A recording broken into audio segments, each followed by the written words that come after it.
Chief Operations Officer for Ziz. Hi, my name is Andrew Bechtold, and I am the CTO of Ziz. Hello, my name is Susu Pelgert, and I am the CFO of Ziz. Hi, my name is Tan Burgess, and I'm the CMO of Ziz. Hi, I'm the CEO of Ziz. My name's Kobe Draper.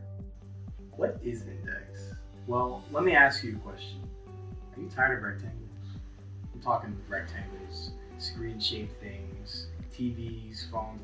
Now, let me introduce to you something completely new. Handshake. That's right. I'm talking about the Index.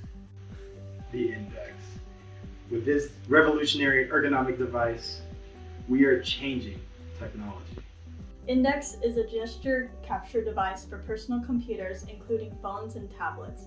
It translates movements of the hand and fingers into user-defined actions on the host device, like opening a web browser or typing on a keyboard. It's lightweight, uses very little power, and runs on the standard Bluetooth protocol. For the project's requirements, Index must be able to capture data from 4 bend sensors on the fingers and each axis of the accelerometer, transmit this data to a host computer via Bluetooth. This host software must be able to decode the original data and interpret it as a gesture. The software must allow the user to assign a command to each stored gesture and execute it when the gesture is repeated consistently. I'm going to be performing a product demonstration of the Index. Capturing a gesture with the Index is as easy as that. Notice that we have 3 component accelerometry data as well as bend offsets for each of the 4 fingers. Now I'm going to perform a second gesture. And we'll see if the Index can discriminate between those 2 gestures as per our requirements and perform an arbitrarily associated system macro. Sure enough, the second one was the match, and we can open our web browser. So one of the things that we wanted to change for the future development of the Index is we wanted to make it more streamlined.